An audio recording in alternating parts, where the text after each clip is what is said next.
Assalamualaikum warahmatullahi wabarakatuh.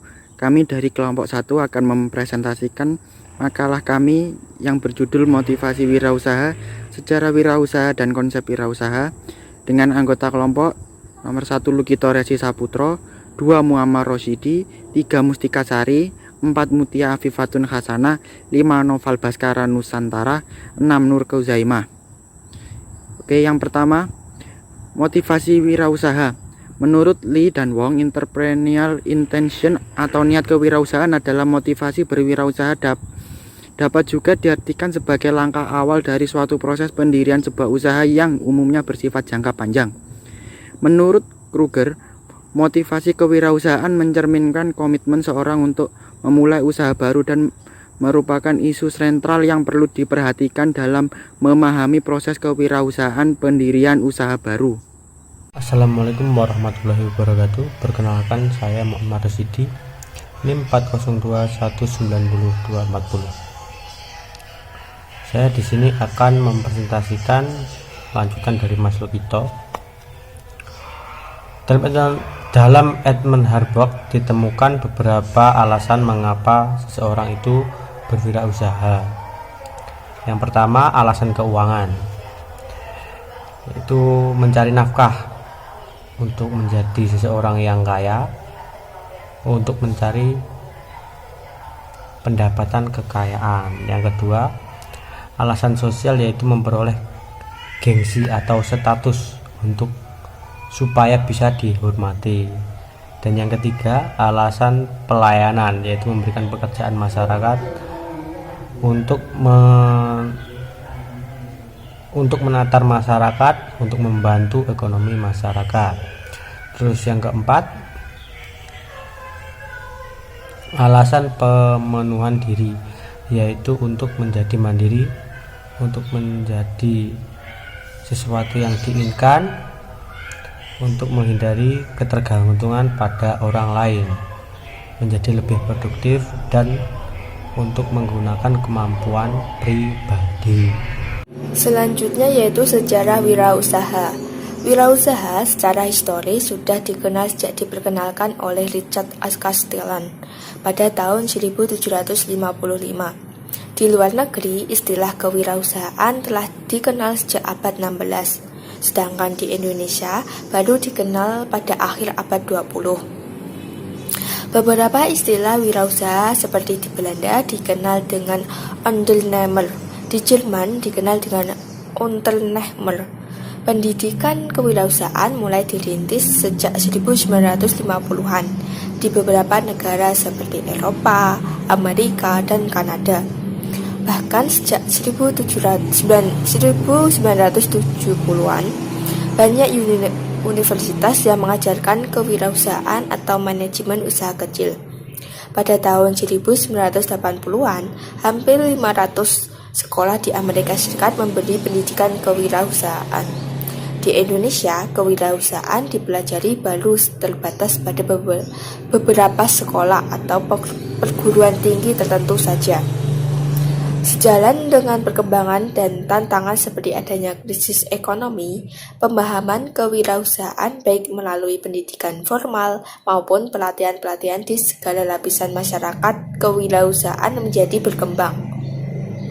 Kata entrepreneur muncul sebagai salah satu kosakata yang mulai populer di dalam bahasa Inggris yang di sekitar tahun 1852, di saat para pemilik modal dan pelaku ekonomi di Eropa sedang berjuang keras menemukan berbagai usaha baru, baik sistem produksi baru, pasar baru, maupun sumber daya baru yang mengatasi kejenuhan berbagai usaha yang telah ada.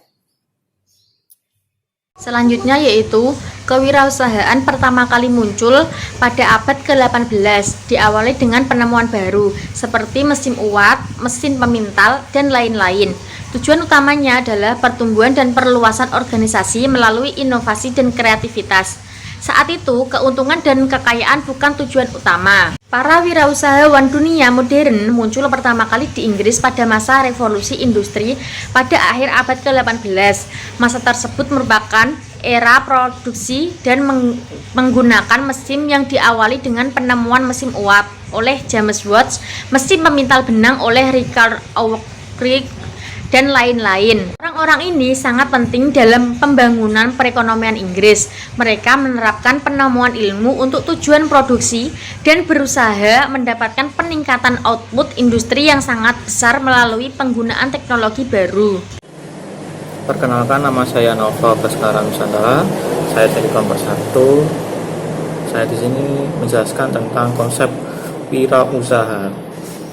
Istilah kewirausahaan ini berasal dari kata entrepreneur bahasa Prancis yang diterjemahkan ke dalam bahasa Inggris dengan arti between taker atau go between. Perkembangan teori dan istilah entrepreneur sebagai berikut. Yang pertama, abad pertengahan. Kata entrepreneur berarti orang yang bertanggung jawab dalam proyek produksi skala besar. Yang kedua, abad ke-17 diartikan sebagai orang yang menggunakan risiko untung rugi dalam mengadakan kontrak pekerjaan dengan pemerintah dengan menggunakan fixed price. Yang ketiga, tahun 1725 Richard Cantillon menyatakan bahwa entrepreneur sebagai orang yang menanggung risiko yang berbeda dengan orang yang memberi modal. Yang keempat, tahun 1934 Joseph Schumpeter mengartikan seorang inovator atau mengembangkan teknologi. Yang kelima, tahun 1961 David McClelland, entrepreneur adalah seorang yang energik dan membatasi risiko. Yang keenam, tahun 1975 Albert Shapiro memiliki inisiatif mengorganisir mekanisme sosial dan ekonomi dan menerima resiko kegagalan. Adapun konsep kewirausahaan sebagai berikut. Yang pertama, agility, kemampuan untuk bergerak cepat. Kemampuan seseorang untuk berubah arah secara tepat dan cepat tanpa kehilangan tujuan. Konsep ini sangat penting dimiliki dan dipahami seorang pengusaha karena kondisi pasar dan lingkungan yang terus berubah. Jika tidak gesit, maka bisa ketinggalan dibanding kompetitor.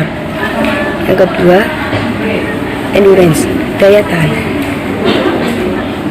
yaitu kemampuan untuk melakukan berbagai tugas terus-menerus.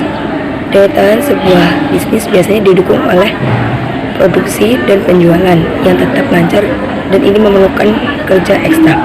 Jika seorang pengusaha tidak punya daya tahan yang tinggi, maka bisnisnya akan sulit bertahan. Selanjutnya, yang ketiga, kecepatan. Situasi ini di pasar dinamis dan akan selalu berubah. Seorang wirausahawan yang baik akan mampu mengikuti semua perubahan itu dengan cepat. Pada dasarnya, selalu berinovasi untuk tetap bisa memenuhi kebutuhan dan kepuasan konsumen merupakan kunci penting agar sebuah bisnis maju dan berkembang. Selanjutnya,